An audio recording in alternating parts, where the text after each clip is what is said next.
We've got 3 lectures today, 2 this morning and one o'clock this afternoon.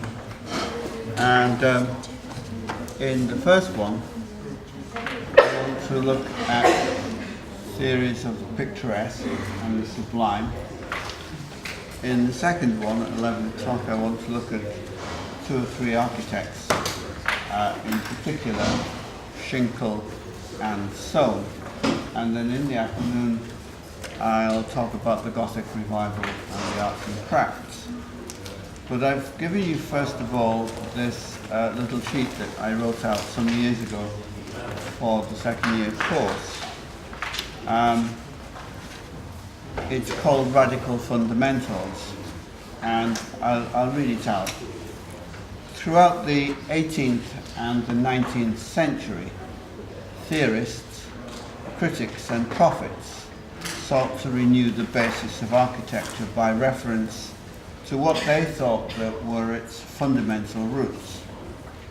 These radical references were often spurred on by new developments in historiography, technology and ideology. Designed for contemporary conditions or even for a new society, was to be replenished by lessons drawn from sources, origins and supposed essences.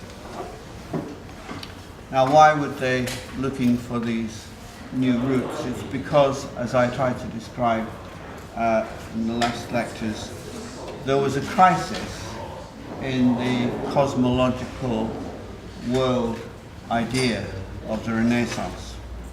It was precipitated by the realization that the Earth was not the center of the universe, but that the Earth went around the sun. It was spurred on by new technologies. It was spurred on by an increasing sense of the relativism of different kinds of cultures and different kinds of values. And so although the 18th century went on basically building classical architecture, they found that they couldn't justify it in the same symbolical way. And so they tried to find a new basis for the beliefs. And the first way that they tried to do it was by returning to the sources of classical architecture itself, by discovering Greece all over again, by digging up remains and ruins in Pompeii and in ancient Greece. So there's an archaeological return to sources by the neoclassic architects, trying to, in a sense, get it right and return to the inspiration of the Greeks themselves. The second, which I described last week, was the myth of the primitive hut among rationalists such as Logier. And this is an attempt to get architecture aligned with structural rationalism. If the building structure could be clarified and made lucid, it would somehow guarantee the architectural value of the structure. The third was a project of logical typology made by revolutionary architects. Now,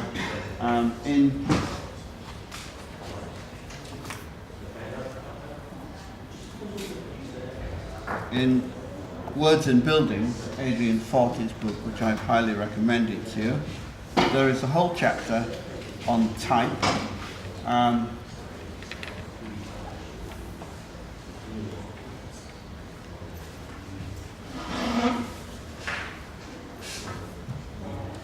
Architectural history shows that the development of types is essential to the architectural system, and Aldo Rossi, a recent guy, saying ultimately we can say that type is the very essence of architecture, that which is closest to its essence. And people try to find ways of making comparisons and trying to find out a kind of logic to the different kinds of typologies, theatres, town halls, marketplaces. Here is Gottfried Zemper, 19th century architect we'll look at later.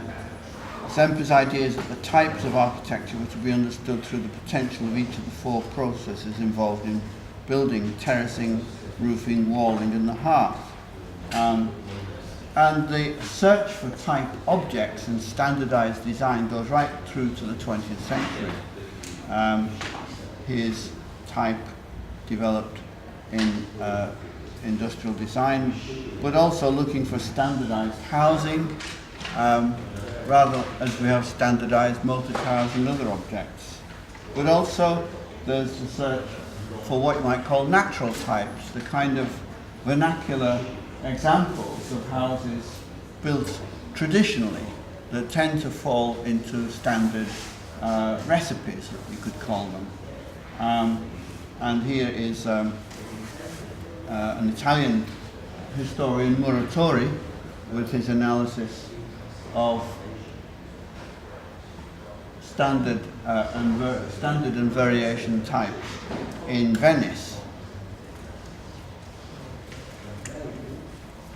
And there's another detail of it.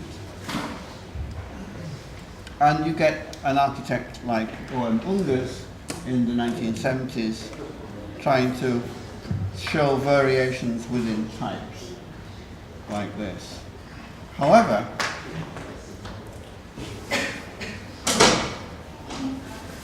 type is also connected with character, and this is closer to what I want to talk about today, because type thinking is a species of rationalism, whereas I'm slightly more concerned today with romanticism than rationalism. And this goes back to the 18th century in France with the teacher Blondel, who's the teacher of Ledoux, and he started to talk about character. Character, according to Blondel, announces the building to be what it is. For Ledoux, in common with other 18th century French architects, the task was to give each genre an appropriate character. And so when Ledoux produces this utopian industrial town that I described at show in the last lecture, he imagines starting from scratch, as it were, with different kinds of buildings for different kinds of purpose. So at the top is the superintendent's house. He's in charge of the river that drives the mills and from which they draw water. And he has the river literally flowing through the house in a kind of tunnel and waterfall. And then there's the woodcutter's workshop here in the forest, with a forest of columns, wooden columns. And then a building that he calls the Panaretheon, the House of Good Conduct, which is a sort of place for teaching the virtues. Ledoux tried to produce a kind of language of architecture. He called it architecture parlante, speaking architecture or talking architecture, in which you could, as it were, immediately grasp the significance of the building. That if you were going to a prison, it should look like a prison. If you were going to a pleasure house, well, it should look like pleasure. Indeed, he even designed a kind of public building for the conjunction of pleasure and the teaching of morality, with a building that can only be described as a kind of cross between public baths and a brothel. And he built it in the shape of a penis. And the idea was that you kind of got rid of all of your surplus sexual desires by going to this building, and you kind of come out improved. It's an amazing kind of idea. So Here he has a quotation from Boffrand,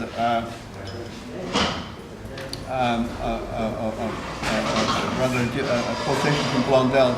The idea is drawn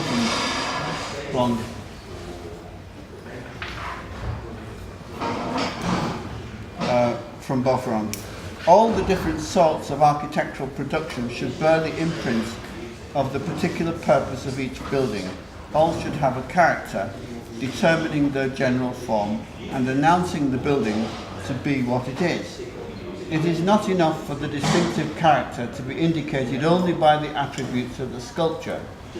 It is the fine arrangement, the disposition of the general masses, the choice of forms and an underlying style which gives to each building a bearing which suits only those of its sort.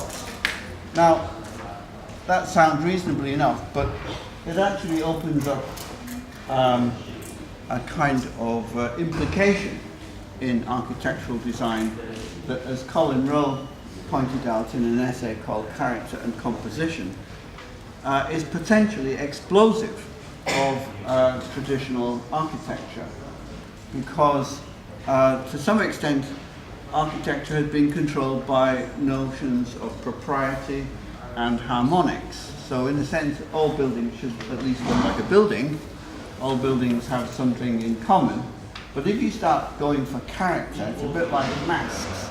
It gets out of control very quickly, and very soon you end up with buildings resembling nature, because when you go in for strong character, you tend to, as it were, regress to a natural condition.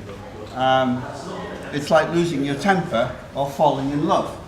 Beyond certain limits, emotions get out of control, and you can't easily design them.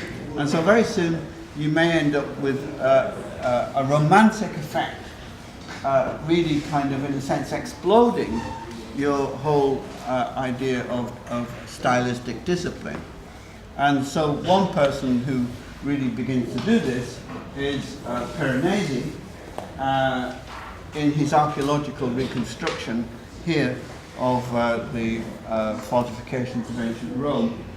He makes the figures smaller than they actually would be. He makes it look even more terrifying. It makes it look like a kind of overwhelming experience. And indeed, he begins to approach a quality which is not really to do with beauty anymore, but to do with what we call the sublime, which is a kind of pleasure in terror. Anybody who's been to a horror movie, or watched a ghost story, or read a ghost story, or indeed relished going into the mountains on a dark and stormy day, or maybe even getting a bit lost in the forest, has encountered the experience of the sublime, in which you take a pleasure and a relish from the contemplation of something that is beyond control or beyond the usual limits. And that's very much what I want to talk about today. So what does Forti say? Familiar with Piranesi's engravings and Burke's essay on the sublime, Leroy pointed out that the works of man were no less capable of stimulating emotions of horror, wonder and delight than were the spectacles of nature. In the late 18th century, character acquired a secondary meaning as a description of the property of works of architecture giving rise to such emotions.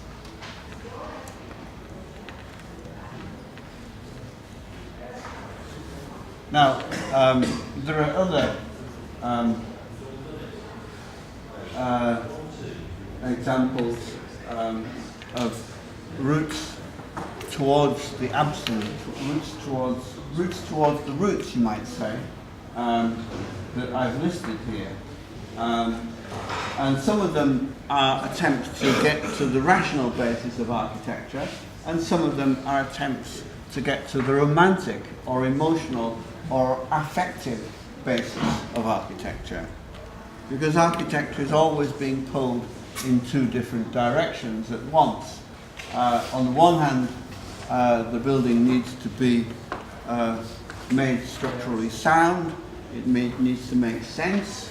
On the other hand, we expect a building to give pleasure and to rouse the emotions. And these two things are not necessarily compatible, or they have to be resolved in a kind of dialectic, into a synthesis. Now, another kind of romantic tendency that we find is number 6, calls to national or religious identities by romantics. People like Pugin, who was a Catholic, believed that the Gothic style was the true religious style of the Christian West. And so he says we should go back to the Gothic for that reason. People were more virtuous in the Middle Ages, he believed. And so we should go back to living as we were in the Middle Ages. And if you do that, you end up identifying that kind of architecture with that way of life.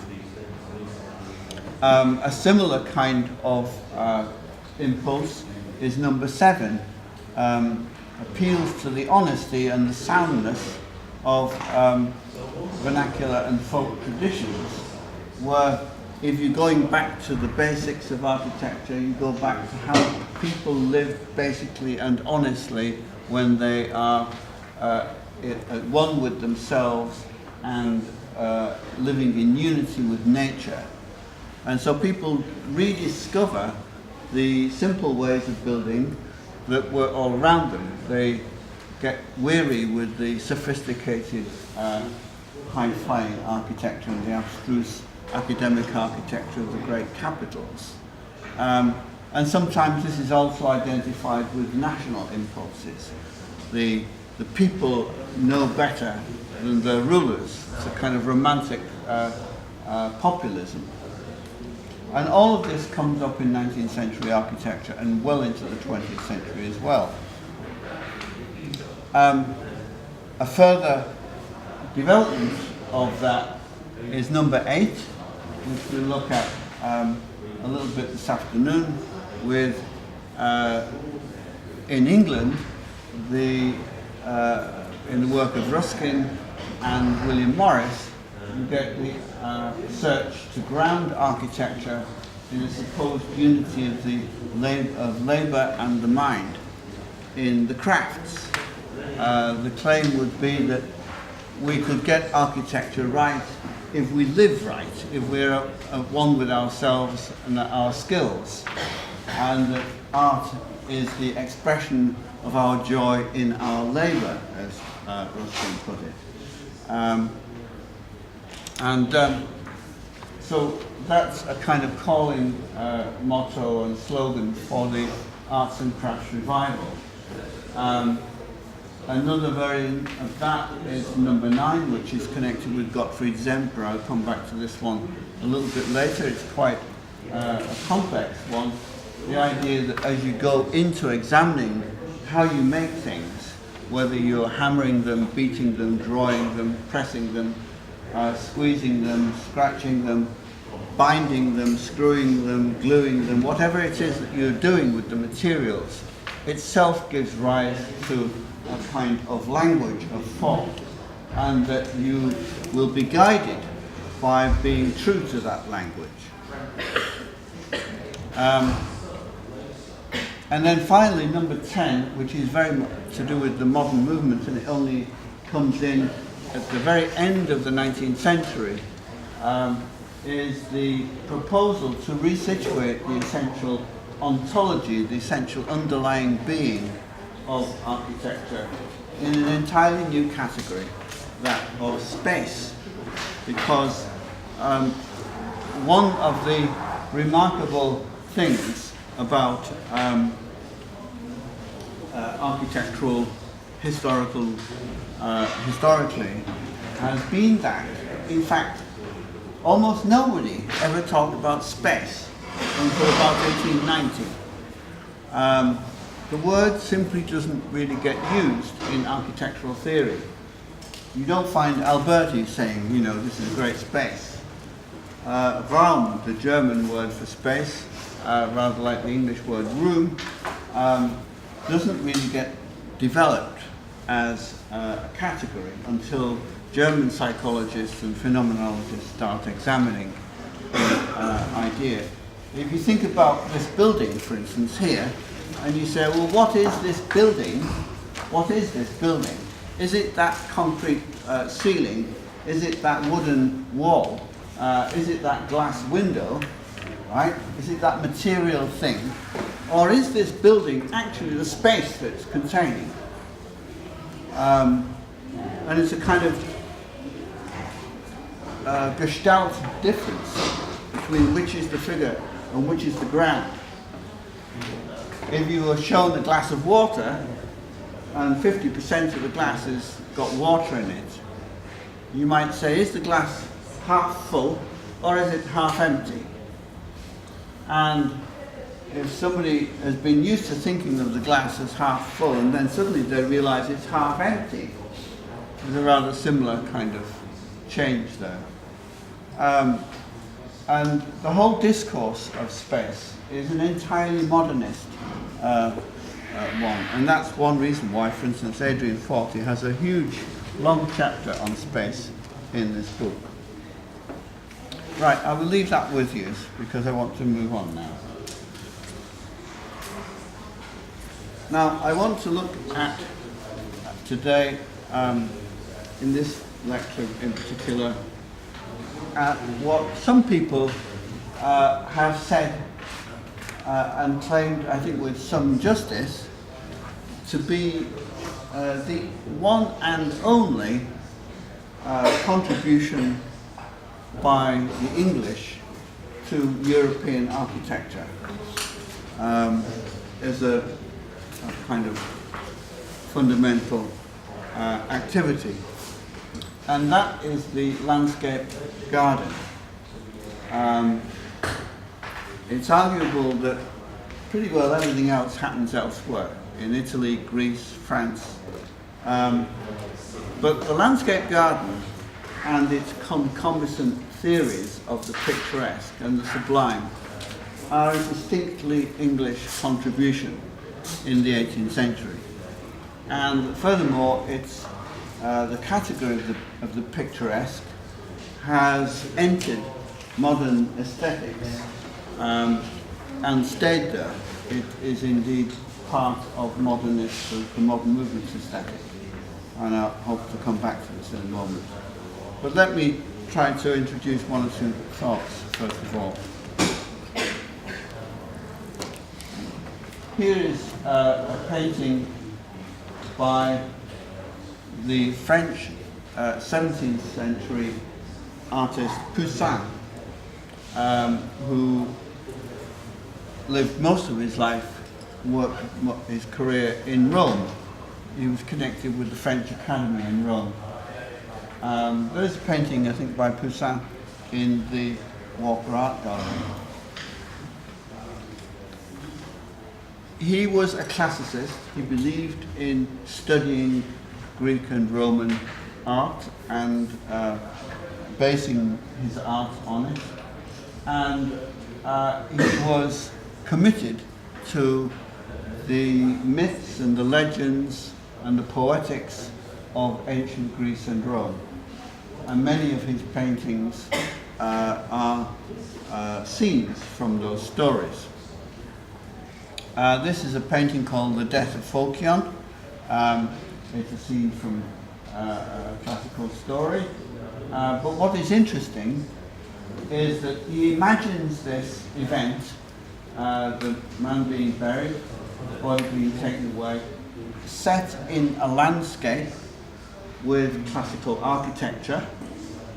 The classical architecture is perhaps most clearly represented by the temple that you see in the middle ground there, with the portico and its surrounding wall, and it's a symmetrical building. However, all around it is asymmetrical. It's disposed in a gradually falling landscape in late afternoon or evening light, and it shows the interpermeation of natural variety and contingency, rivers and mountains folding and folding as they will and where they do, with the works of man, with the rational basis in the square and the circle. And it sets it in a certain kind of romantic light. Now that negotiation between what you could call the symmetrical and the asymmetrical, between the orderly and the contingent, is part of the discourse of the picturesque in the 18th century. The other artist I want to show is somebody who is very, very influential in England in the 18th century. That's Claude Lorraine. This is a scene of the flight into Egypt. Very hard to get the whole thing again because of the column here.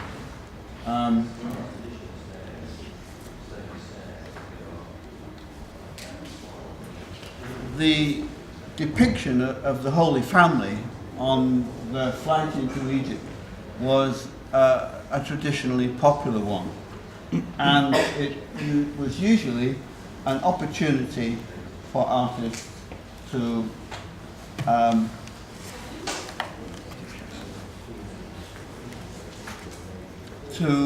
depict nature and concentrate on nature. If you look at the origins of landscape painting, you find in the 16th and 17th centuries a series of usually biblical subjects that have an opportunity for a landscape setting. But it's the roseate light that is of interest here. Now, Lorraine was enormously popular in England in the 18th century, and a great deal of the impulse to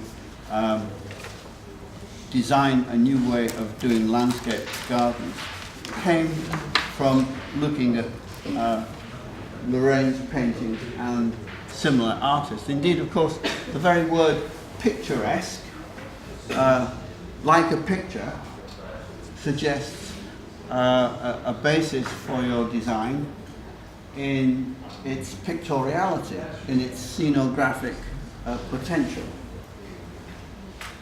Now, if you take the viewpoint that the viewpoint itself, as it were, is the most important thing, this is an entirely different way of approaching architecture than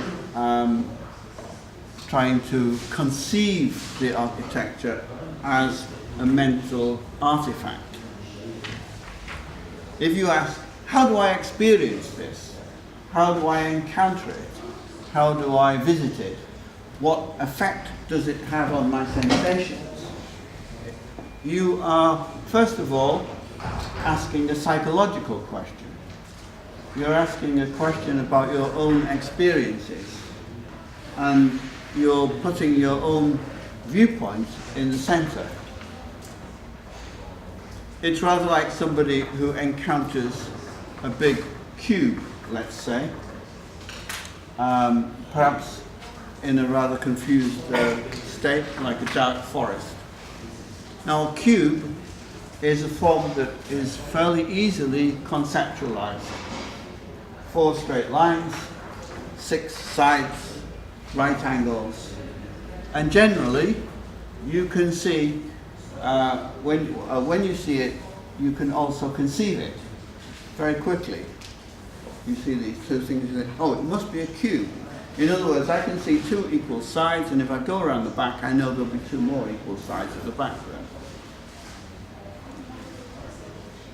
But if the shape is complex, if it is irregular, if it's asymmetrical, and furthermore, if it's all tangled up with a thicket of leaves and darkness and undergrowth, then you can't conceptualize it as a plan or as a definite geometrical object.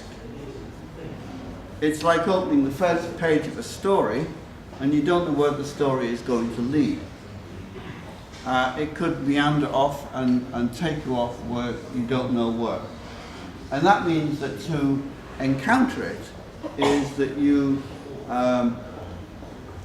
engage in an act, as it were, of distraction and wandering. Now, the idea that that is an attractive way and an aesthetically enjoyable way to encounter your experience, and B, that it then becomes the basis for how you design things, is really a pretty kind of novel idea. And it begins with gardens in the 18th century. Let's have a look at some.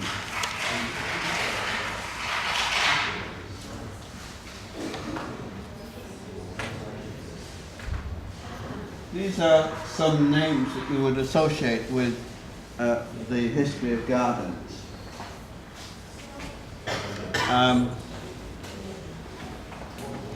It begins with some French names because the history of the garden begins with the gardens of Italy and France. And then in the 18th century, the English came to take over. Some of the important names to note are Sir Henry Wotton, Temple, Shaftesbury and Addison, Alexander Pope, that's misspelled there, Batty Langley, Capability Brown, Gilpin, William Gilpin, Rousseau, the Swiss philosopher, Uvedale Price, Knight and Repton.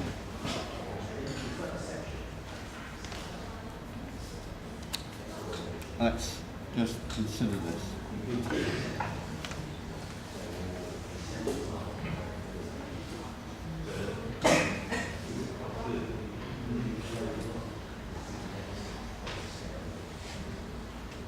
These are the kind of gardens that were laid out in 17th century France, early 18th century France. They typify the French formal garden. The garden is conceived really as an extension of the building, with rooms and corridors, avenues, the whole thing is a kind of terrace that pushes the house, the order of the house, the order of the architecture out into the landscape. They were used in a particular kind of way. They were used for festivities and displays, and they represent a kind of diagram of man's power over nature. A sort of it's like a kind of almost an imperial gesture, pushing out into the world and taking control of the cosmos. Indeed, one of the interesting things about French gardens, which only really came clear to me about 20 years ago when I went to view several of them, 30 years ago now, something like that. Anyway, is that they actually are surrounded by forests, unlike English gardens, which I'll come to a bit longer. You'll see that there are dense woods all around them. The French formal garden is basically a clearing in a dense forest. And you can give yourself the idea that if you've been living in a forest, maybe there's wild animals, you keep getting lost, you keep getting tangled up.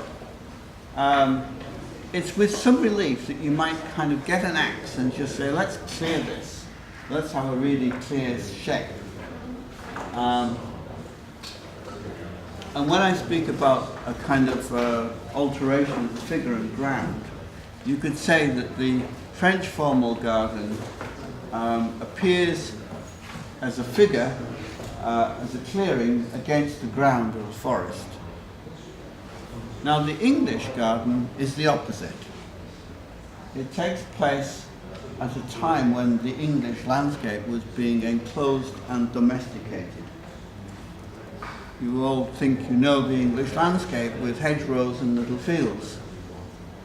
Actually, that is pretty much a creation of the late 17th century, 18th century, the enclosure of the commons and its industrialization. And so, just as the French formal garden is the exception to the forest by being formal, so the English garden is an exception to this industrialization by being informal. Here is a different kind of formal garden. This is an Italian garden, the Villa Lante, which is a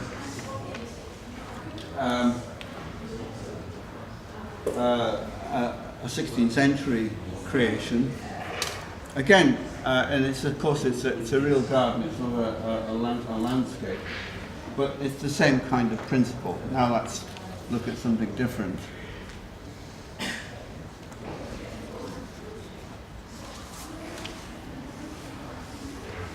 Here is the plan of a garden at Twickenham that was laid out by Alexander Pope, an English poet in the early 18th century, enormously influential on the idea of the landscape garden. And he built a grotto, which is a kind of artificial cave in it, and he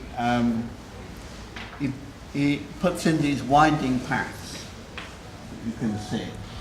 Some of it is a little bit formal still, but basically he begins to explore the idea that you can artificially make nature more natural. It's one of the curious paradoxes about the English landscape garden. It's the beginning really of a kind of modern ecological idea. In modern ecology, we have the observation that what was previously or hitherto available because it was naturally found and naturally occurring, right, from now on has to be maintained artificially. In other words, we can't just assume that wilderness will go on being wild. We actually have to make a decision to say, right, that's going to be the wilderness. Otherwise, if you don't do that, somebody will build a road over it or a factory or something. And so, at some point, you realize the entire planet is nothing but a construct. And I think that's the ecological implication. At this point, the whole notion of like man-made artificial order versus natural kind of wildness is conflated. Because we have to learn how to be wild ourselves in such a way as to recreate and resynthesize the wilderness. This is one of the very peculiar things. It's the point at which nature, on one hand, people say nature is more than just nice geometries. It's a more imponderable and a wilder thing than you could realize. At the same time, we still have to assimilate it in some kind of way.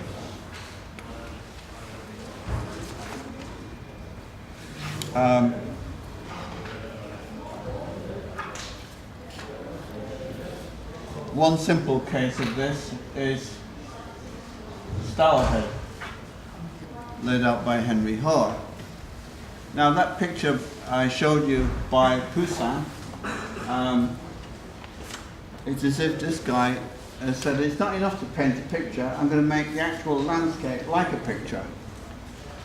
I'm going to make an artificial Roman temple in the background, and I'm going to have a bridge that looks as if it stood there for centuries and part of the landscape. I'm not going to plant the trees in rows like a plantation. I'm going to have it looking as if it just happened to be like that. It was just the way nature made it. Except that every single thing you can see there is utterly artificial. It's all designed.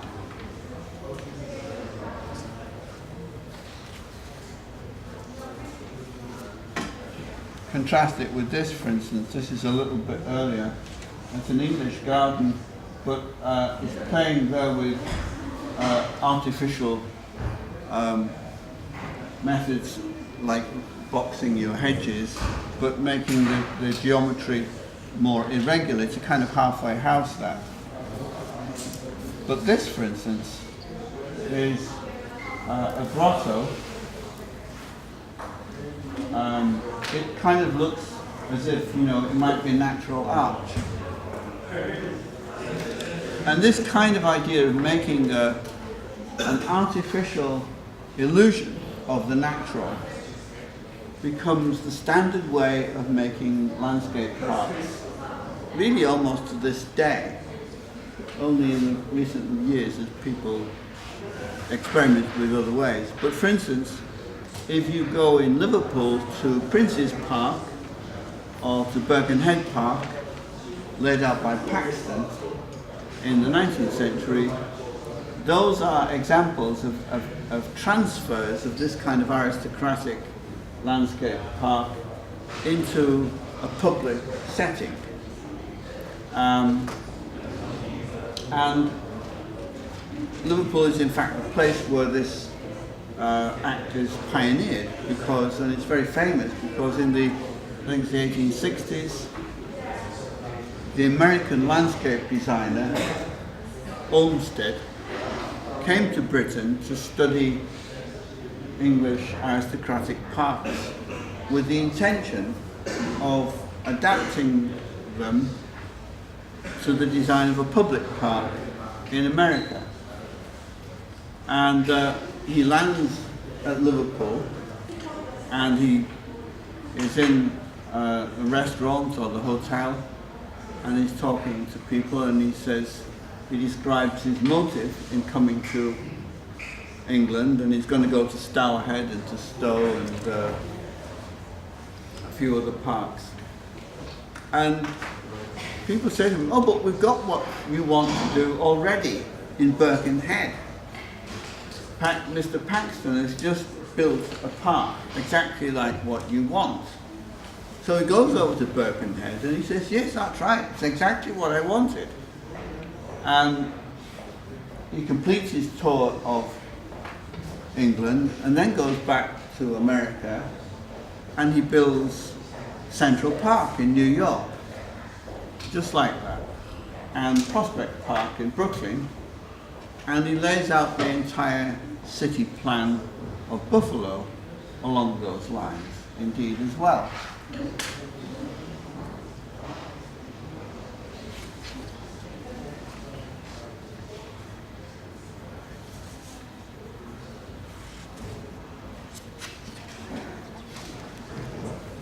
Finish with that in a moment.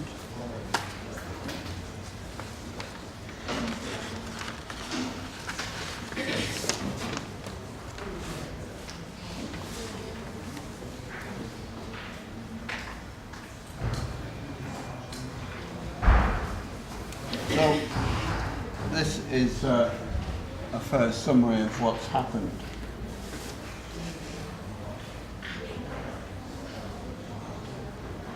In the second half of the 19th century and down to the present, discussion of these matters has been determined to a large extent by the aesthetic ideal of the landscape garden. But the theory of garden design has been increasingly absorbed into that of town planning, which takes its criteria from social and technical concerns rather than aesthetic principles.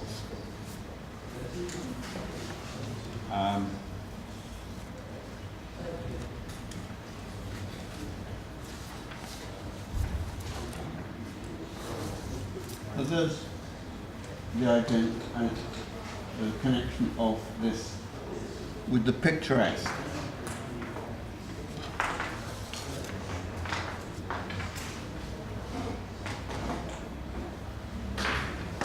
Enthusiasm for the picturesque evolved partly as a reaction against the early 18th century trend of neoclassicism with its emphasis on formality, proportion, order and exactitude. The term picturesque originally denoted a landscape that looked as if it came out of a painting in the style of 17th century French artists. In England, the picturesque was defined in a long controversy between Sir Uvedale Price and Richard Payne Knight as an aesthetic quality existing between the sublime and the beautiful by a variety, irregularity, asymmetry and interesting textures. And the definition of a garden, an arrangement of nature. Landscape gardening turns nature into a picture and architecture becomes the staffage of the picture. Staffage is a term that is usually applied to the figures that you see in a landscape when you paint it, or sometimes the buildings, just a certain stocking out, as it were. So let's just have a look at a few pictures here. Here's a French formal garden by Jacques Boisseau, 17th century. So terms like room, corridor, enfilade, window, door and cupola all, in a sense, are transferable into landscape, into the French garden. Here's some more French gardens. And here's Desailly, a French theorist of the formal garden. Now we find an English commentator, Sir Henry Wotton. His Elements of Architecture, 1624, insisted that there be a contrast between the regularity of a building and the irregularity of a garden, and that consideration be given to the role of the spectator. So there already in the 17th century, one of the first English theorists of architecture, Sir Henry Wotton, is making two interesting claims. One, that nature is there, it's wild and so on, and architecture is there, and it should be seen as architecture. But the second is, he says, you should take into account the role of the spectator, the viewer. So this emphasis on subjectivity, on experience, is a characteristic of the English approach to design.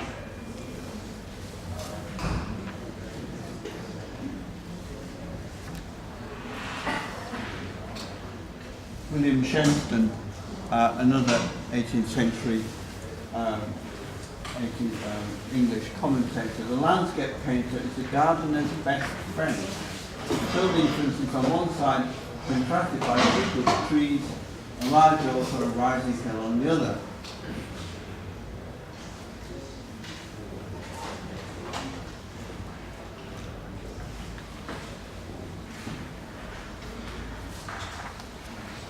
Another intermediate character is a very strange character named Batty Langley, who tries to adapt formal gardening into a kind of picturesque way simply by producing lots of mazes. Now, at this point, I need to mention one extra element in this, an ingredient of influence that is very important, and that is the discovery of Chinese gardens.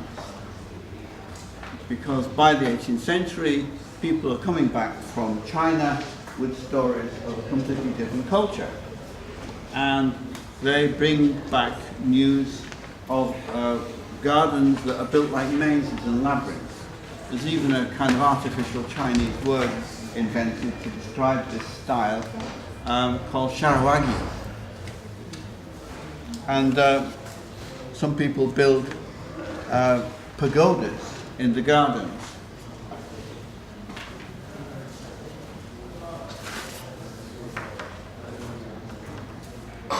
Here's another one, Thomas Wakeling, one of his treatises on gardens. Everybody starts, there's more treatises on gardens and parks in England in the 18th century than there are on architecture.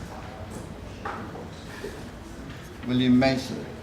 And scenes like these on memory's tablet drawn bring back to Britain. There give local form to each idea, and if nature lend materials of torrents of rock and shad, produce new Tivolis.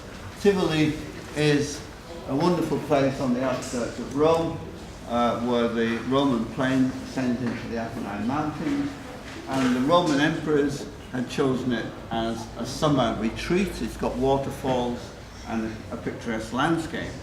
Of course everybody went there, and so Tivoli is one of the inspiring places for the picturesque. Now we come to two of the most important theorists, Euclid Price and Richard Payne Knight, who both lived on the borders of Wales and Herefordshire, Shropshire. It's almost the landscape where the English picturesque is almost invented there. Around about 1800, they both write books and treatises. He finds his criteria for garden design in landscape painting. He sets out to establish his concept of the picturesque as having a validity equal to that of the sublime and the beautiful. He also extends to the concept to the other arts such as music, and uses it to characterize Gothic architecture. The sublime was not amenable to human manipulation, but the picturesque combined with roughness could serve as a shaping principle. The other theorist who's very important is Richard Payne Knight. In his treatise, Nature in All Rejects, that's pedant that should be, not pendant, pedant, which binding beauty in its waving line destroys the charm it vainly would define. Now, what's this stuff about sublime that we keep hearing about?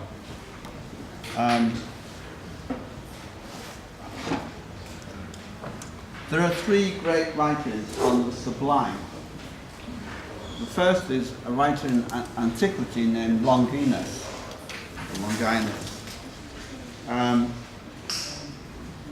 But in the 18th century, there are two very great writers on the sublime. The first is the Anglo-Irishman Burke, and Edmund Burke, and the second is the great German philosopher Immanuel Kant in the Critique of Judgment. Burke's book is the less demanding read. Kant is a really demanding philosopher to read. Burke is one of those English philosophers who in a sense are almost psychologists. He begins to give what you could call a phenomenology of the sensations. He starts to attempt a rigorous and systematic description of what happens when we undergo aesthetic experiences. There's a painting here by the early 19th century English romantic John Martin, who painted huge pictures of terrifying events and could be said in many ways to be an example of the painter of the sublime, always involving massive, visionary, overwhelming architecture, actually inspired by the new industrial architecture of gasworks.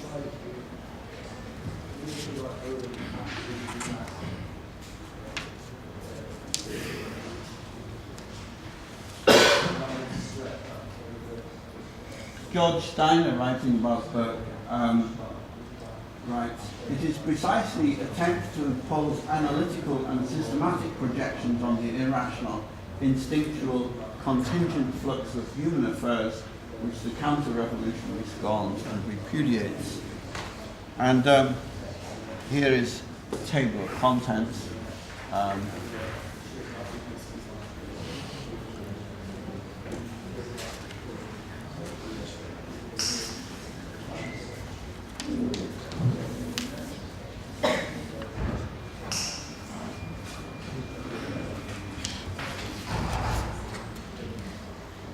you can see that the kind of topics that he covers here. The passions and the causation of beauty, novelty, pain and pleasure, the difference between the removal of pain and positive pleasure, of delight and pleasure as opposed to each other, of the passions, joy and grief, sympathy, imitation, and so on. And then he talks about the qualities that produce the sensation of the sublime. Terror, obscurity, power, privation, vastness, infinity, succession and uniformity, magnitude, infinity, difficulty, magnificence, light and shadow, sound and loudness, suddenness, the cries of animals. These are all qualities that you expect to find around the sublime.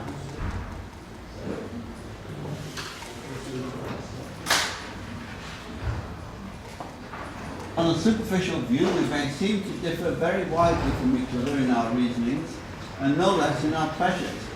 Notwithstanding this difference, which I think to be rather apparent than real, it is probable that the standard both of reason and taste is the same in all human creatures. For if there were not some principles of judgment as well as sentiment common to all mankind, no hold could possibly be taken on their reason or their passions sufficient to maintain the ordinary correspondences of life. That's a typical 18th century beginning. But when he begins to move into things, you realize the extent to which he's talking about subjective qualities. I mean by the word taste no more than the faculty or faculties of mind which are affected with or which form a judgment of the works of imagination and the elegant arts.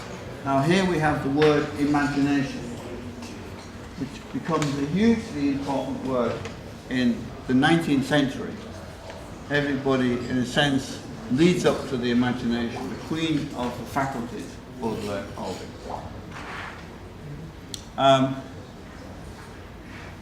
All of these sensations are bound together and at a certain point are precipitated through the imagination. They're combined in a kind of manifold. And it's through that leap through the imagination that the sublime is made into an experience of art. So that's just a very quick introduction to Burke. Payne Knight produces his analytical inquiry into the principles of taste.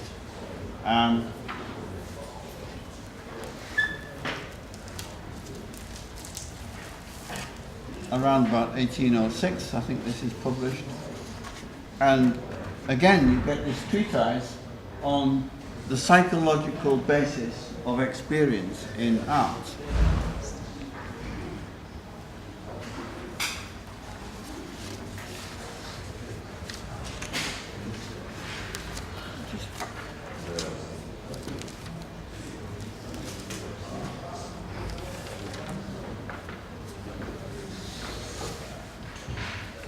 Picturesque, we can say, does not refer solely to an architectural style, but to an aesthetic point of view.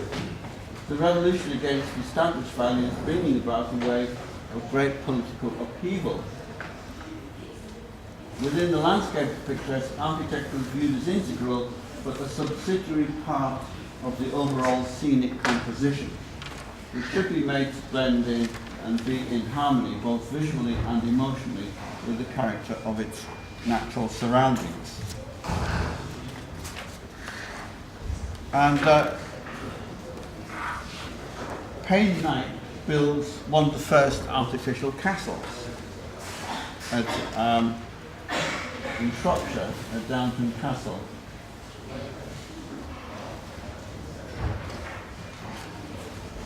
The asymmetry of, I mean, no actual medieval castle would have been laid out like that. This is a house pretending to be the converted ex-former ruin of a castle. What's interesting about picturesque effects is that they lend themselves to a different kind of planning from previously. Because whereas previously in a Palladian villa, for instance, symmetry would have imposed that if you have a room there, you have another room there, correspondingly, like a mirror symmetry. Well, that might be nice to look at, but what if mainly your sunshine is on that side, and mainly it's cold and dank on that side? Then maybe you want a different kind of room on each side of the building. Or maybe you want to come in from this angle and very quickly access something here, and something there is less important. Or maybe there's a conflict between where you want the dining room and where the kitchen can be. As soon as you start planning things on a basis of functional commodity, functional ease, symmetry tends to kind of collapse. It becomes contingent. And it's very hard to fit into classical architecture in that way. But it's not difficult to fit it into a picturesque effect. And so in the 19th century, in the English house, there's a kind of happy convergence between the rise of a sort of indoor functionalism, an informal approach to life, in which you don't saddle yourself with these restrictions, and the fact that you can make an aesthetic effect in the picturesque way with asymmetrical compositions.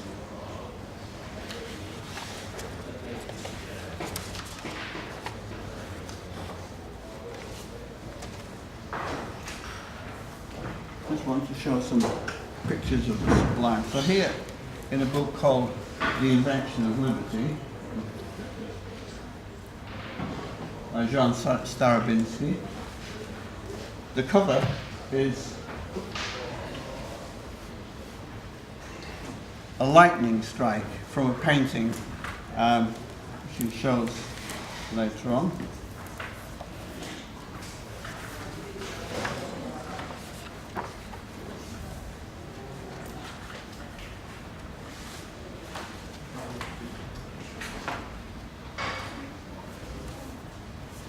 In this picture.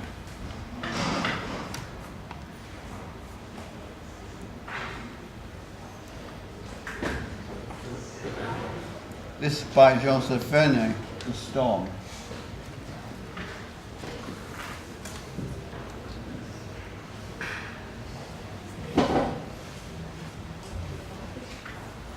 And it's from a chapter called Views.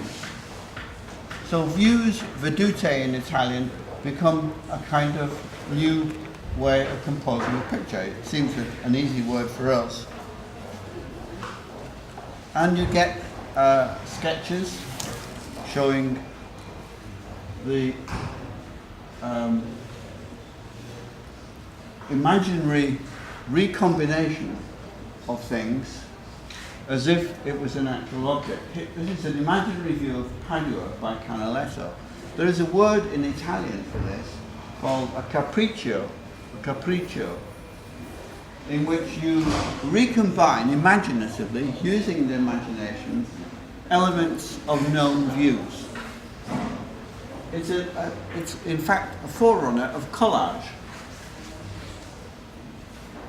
Later on in the 1970s, we get a book by Colin Rowe, Collage City, which attempts to make this into a form of architectural composition, an urban composition. One of the astonishing radical versions of this is an English artist named Alexander Cousins. In the very late 18th century, starts inventing a kind of synthetic way of producing landscapes by using blots. He just fills a sheet of paper with ink blots and then says, oh, I can imagine a landscape there, I can imagine an architecture there, and then starts to convert it like this. It's interesting that things like cloud studies become very, very significant for the first time, with a sort of obsession with an architecture that will not settle down and will not resolve and stay still.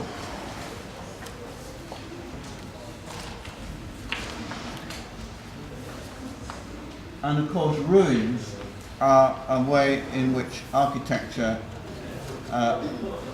sinks back into a state of nature and enables us to contemplate time. This is Guardi and Panini. There's a painting by Panini in the Walker Art Gallery in Liverpool. And someone like Hubert Robert.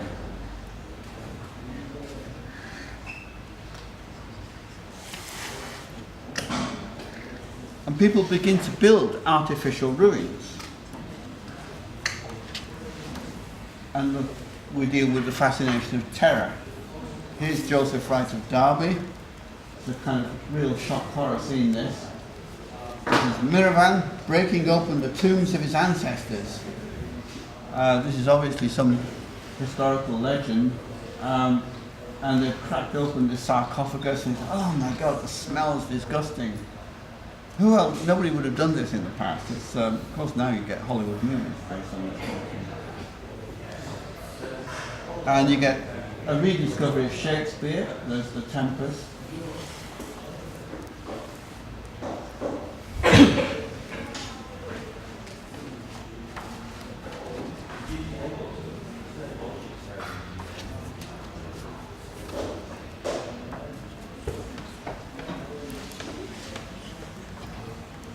And at the end of the 18th century, you get the ascent into the earth, the first balloons. This is Guardi, again in Venice. Now this is where I want to turn this off and reconnect. Just turn off.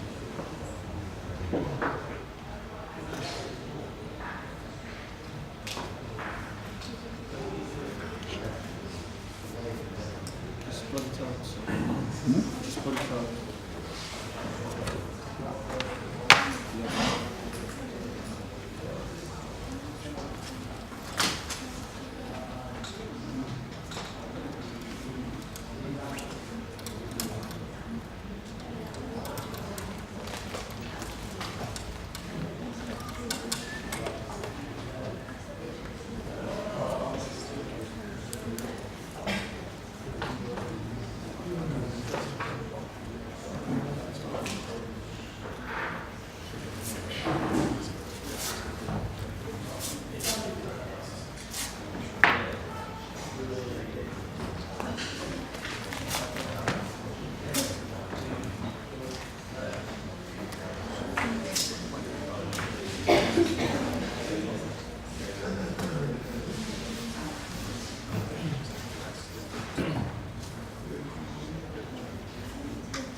Now, I want to look at some pictures of work by Frederick Gilly and Schinkel, two German architects, and the English architects, John Soane.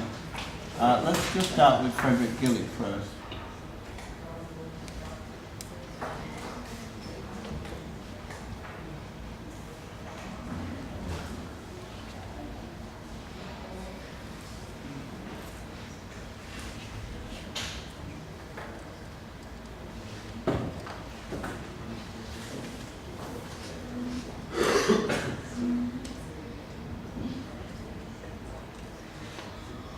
These drawings are by the German architect Frederick Gilly, a man.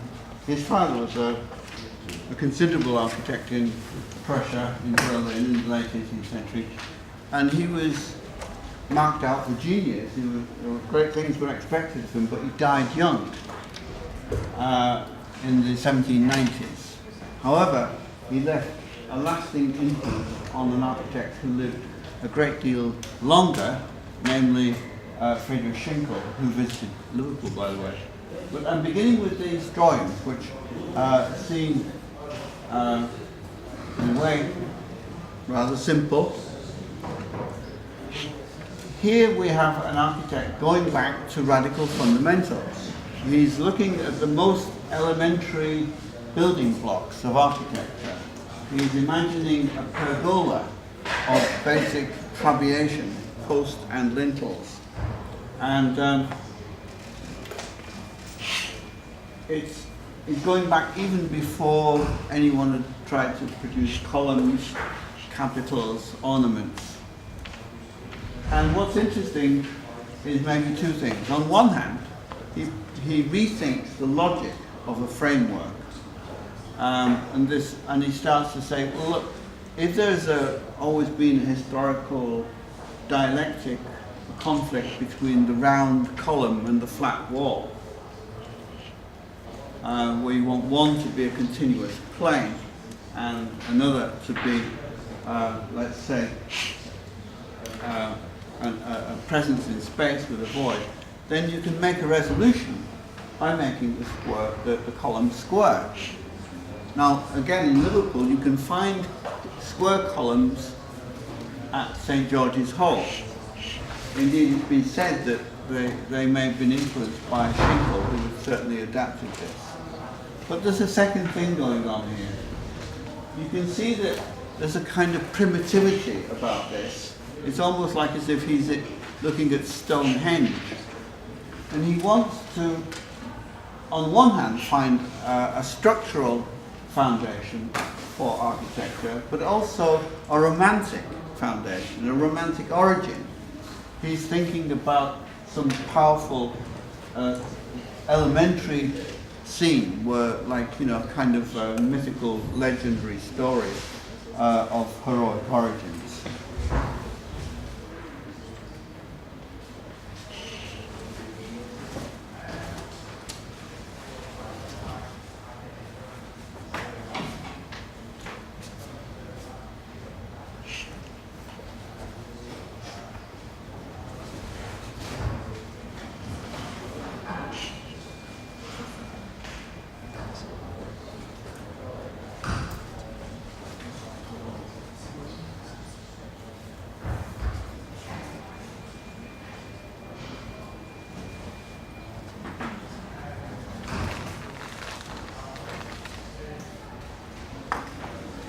Oh, that's not supposed to happen.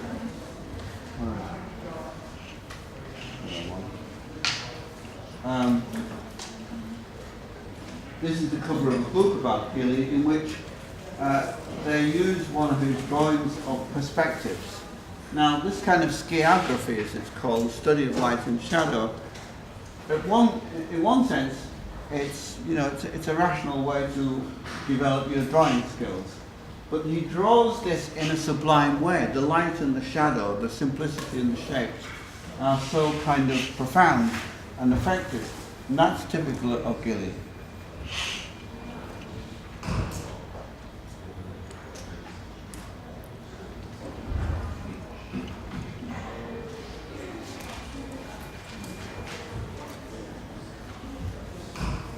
Here is a drawing he does of a street in Paris, which no longer exists, the Street of Columns.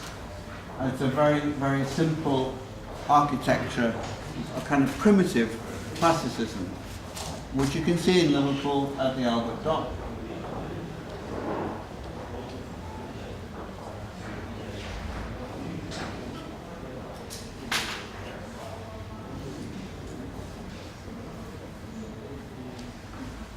Perhaps his most accomplished work, never built unfortunately, was this, designed for a monument to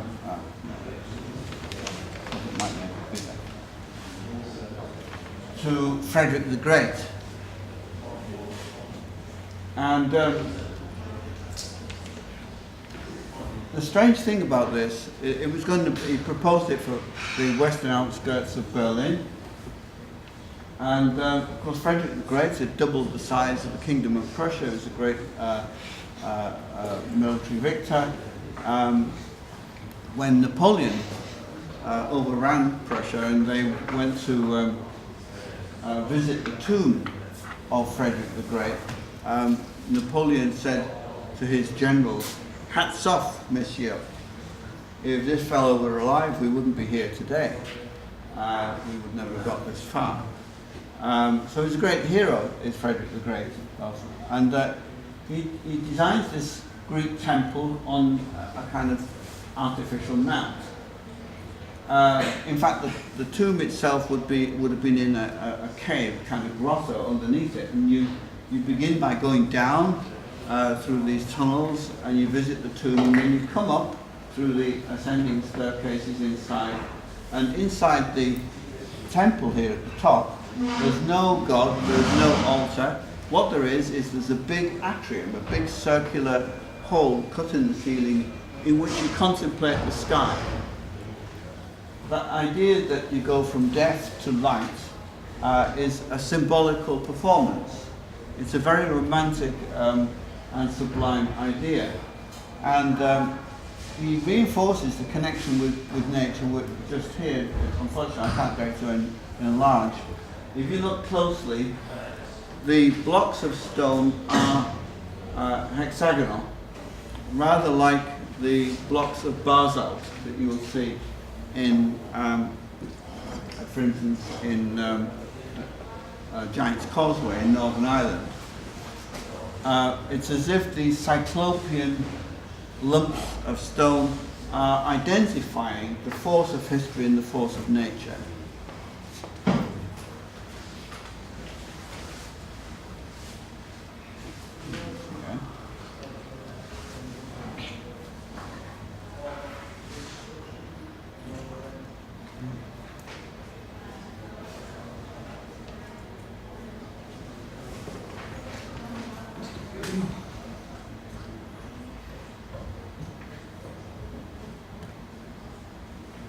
And he also begins to draw Gothic.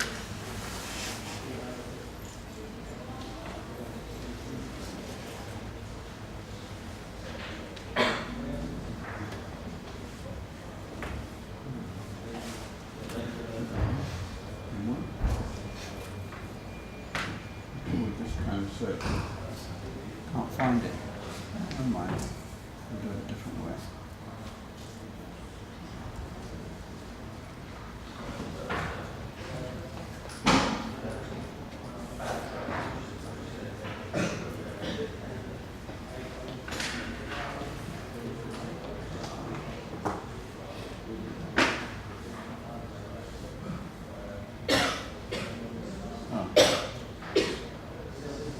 I'm looking for a drawing that he did of Malbork Castle, the interior.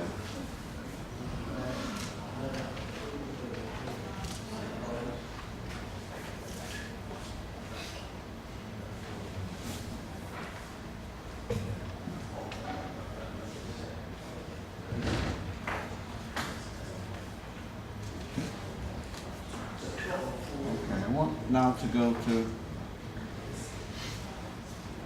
Schinkel.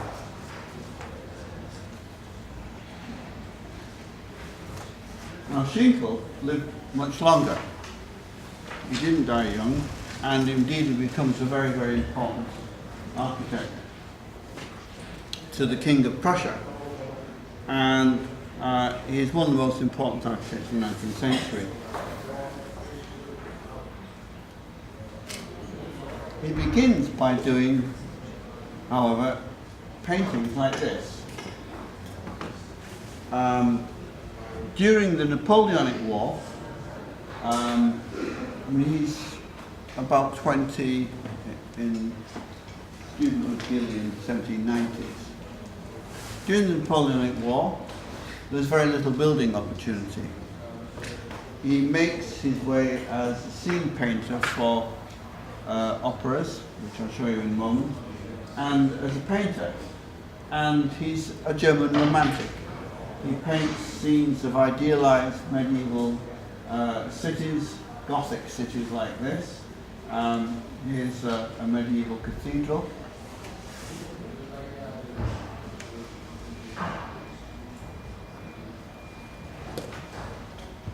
But then eventually when he starts building, he is a thoroughgoing neoclassical architect. This is the guardhouse on the Unter den Linden. But his masterpiece undoubtedly is the great Altes Museum that is still there in Berlin for you to see. And this is one of the new great public institutions. It's a kind of public palace, and he does this drawing to show what an ideal modern museum would be. It introduces the use of the city to the glories of the Greeks, but it also is very interesting because he makes this link between the outer world and the inner world. This is already a kind of interpermeation of the inside and outside space that you begin to get in modern architecture, and it's no secret that Mies van der Rohe was greatly influenced by Friedrich Schinkel, by Schinkel.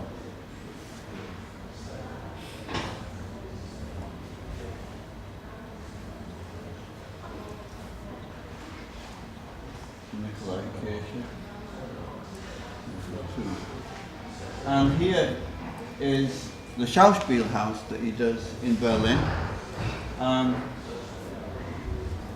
You can see here he begins to use this square column, and you can see the building as a kind of frame. This is when we take a look at the origins of steel frame buildings and concrete frame buildings, we need to think both in terms of material or technological advances, like the invention of reinforced concrete, iron, steel, but also the evolution of an idea. The idea of a pergola, the idea of a framework building, the idea of a building that where the glazed windows are as important as the building and the column is part of the wall, and there's no contradiction between the two.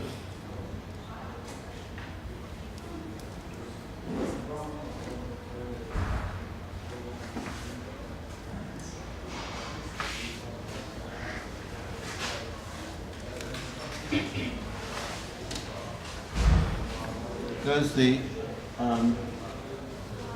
Altes Museum from the outside. But he also does experiments in the Gothic as well. And this very, very famous building next to this church, unfortunately doesn't really exist anymore. They want to rebuild it. This is the Bau Academy. Now, this is an interesting building because it was the School of Architecture that he builds near the end of his career after he visited England.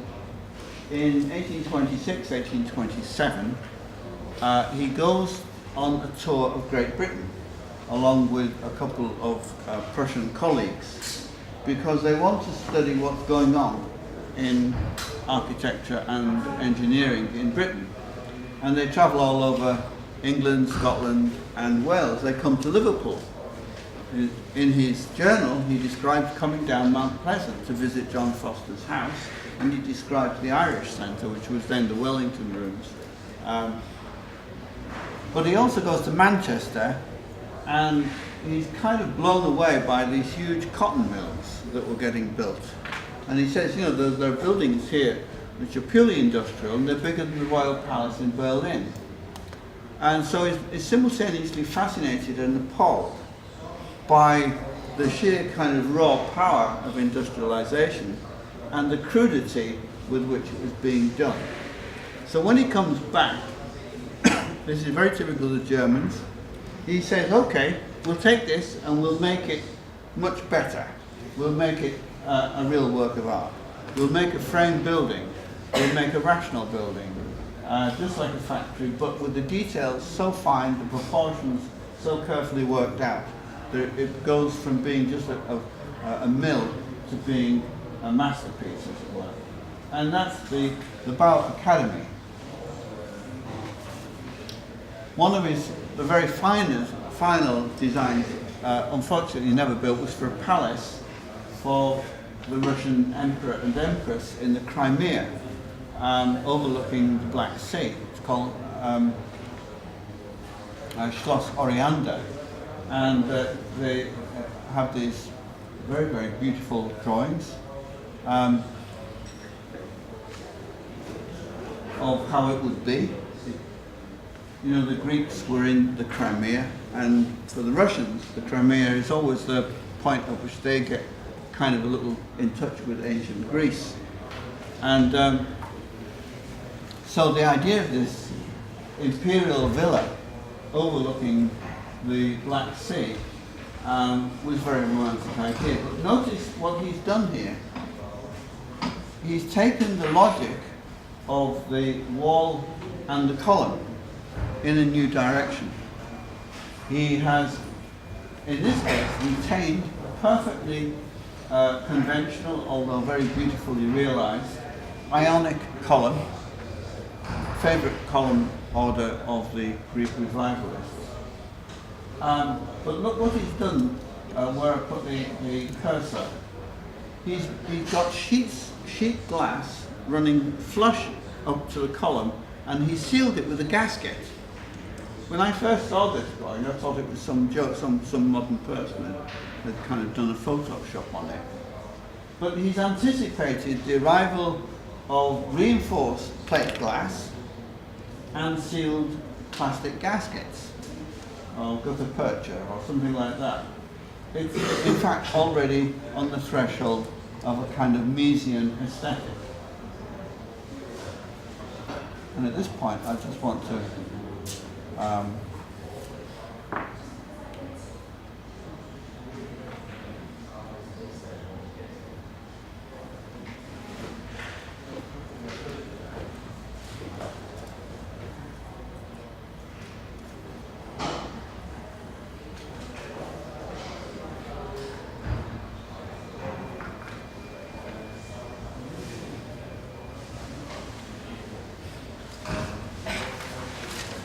this is a kind of development by Sana of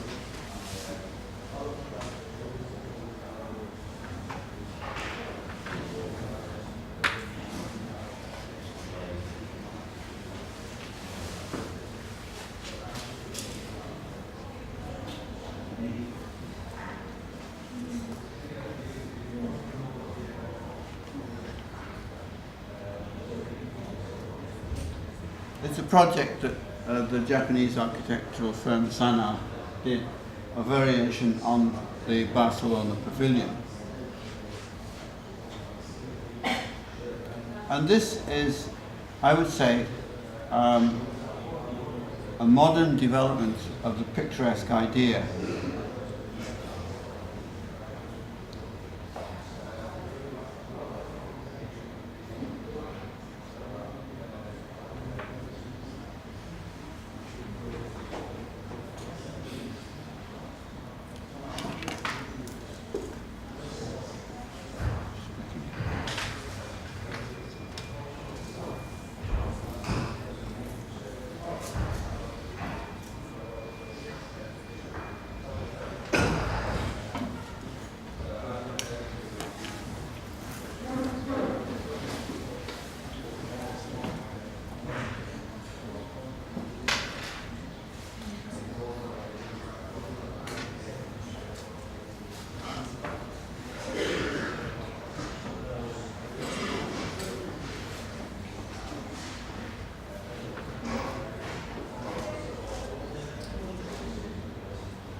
The idea that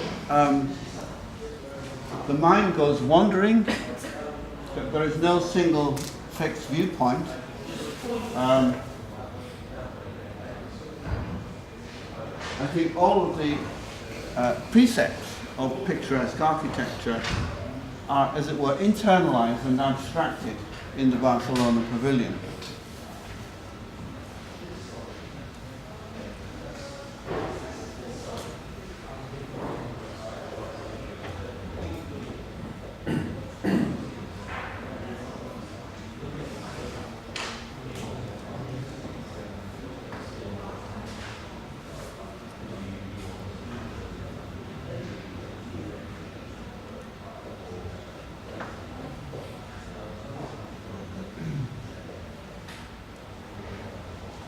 Perfect reflection. Right, now I want to spend the last few minutes looking at Sir John Soane.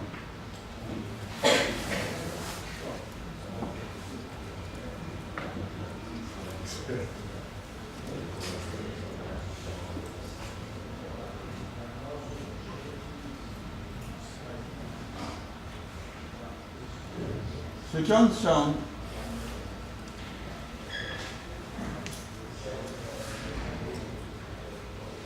in one sense is a typical late 18th century, early 19th century English architect who does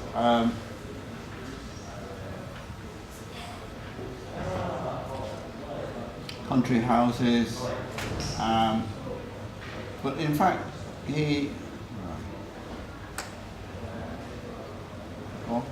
this is a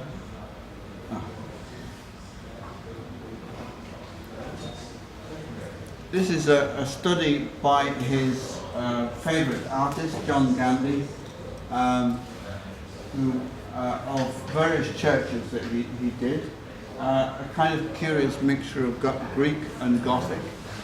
But what he's really, I think, most interested in is interiors. The chief work that is still existing by him today is his own house, the museum.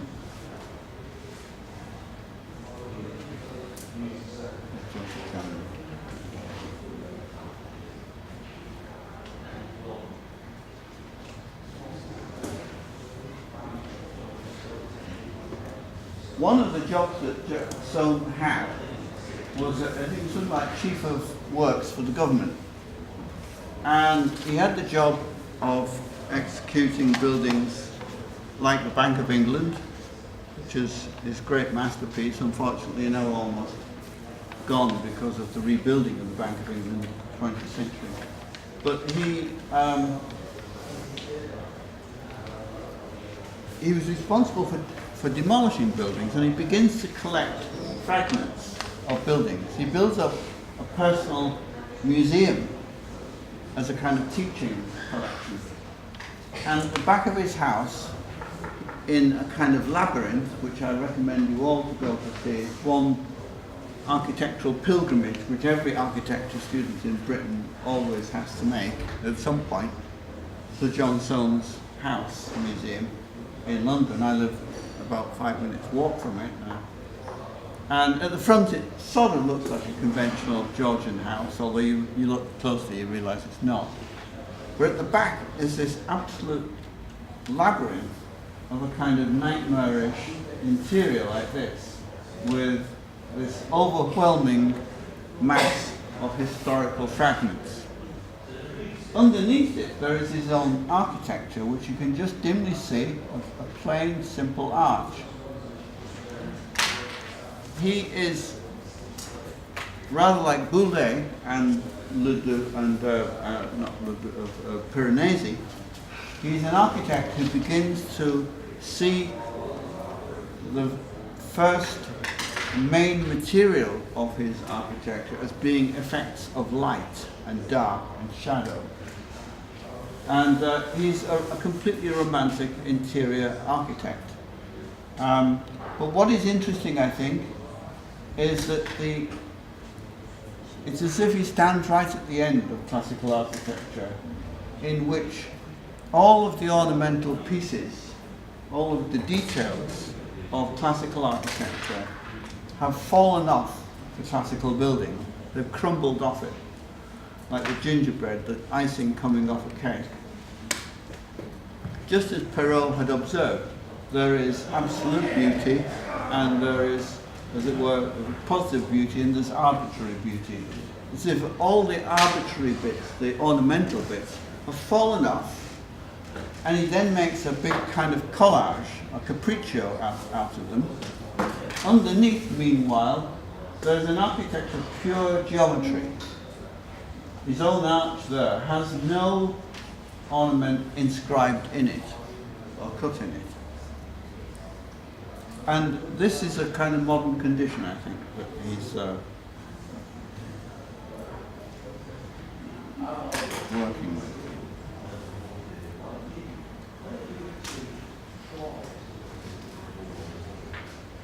Here's the Bank of England, drawn by Gandhi as if it were a ruin. But what it shows is this labyrinth of offices and cells.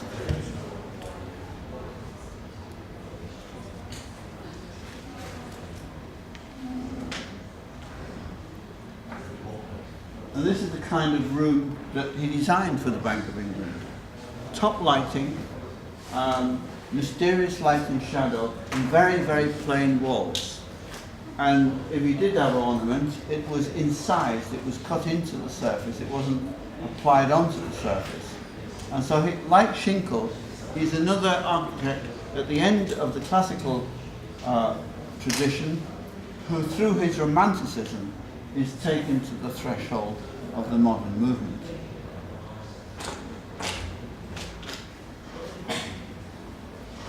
Here the ruins seem to suggest the melancholy that Shenstone and Wakefield were talking about. In this situation, it is possible to compare the building with the monuments designed by Piranesi of Roman antiquity. So there's Piranesi a few years earlier, doing his views of the Villa Adriana in Tivoli.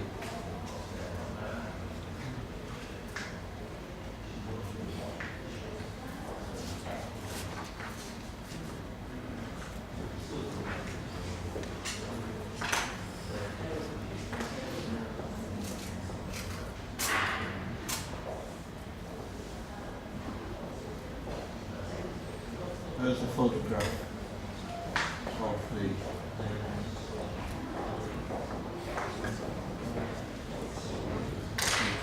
variation in the middle.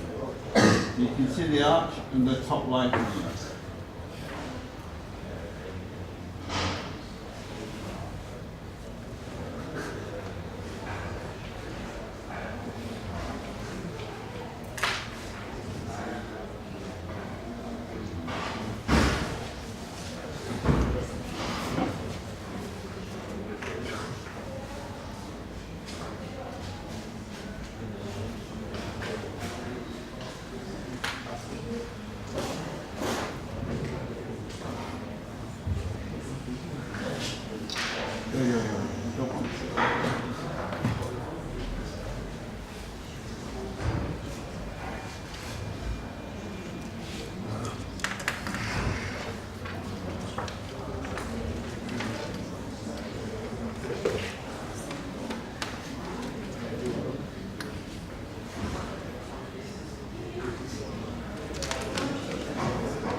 This was working until about the 1930s, and then they rebuilt the bank.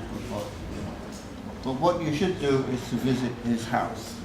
So I think at this point I shall finish there. Right, so we'll come back at 1 o'clock and continue with the topic.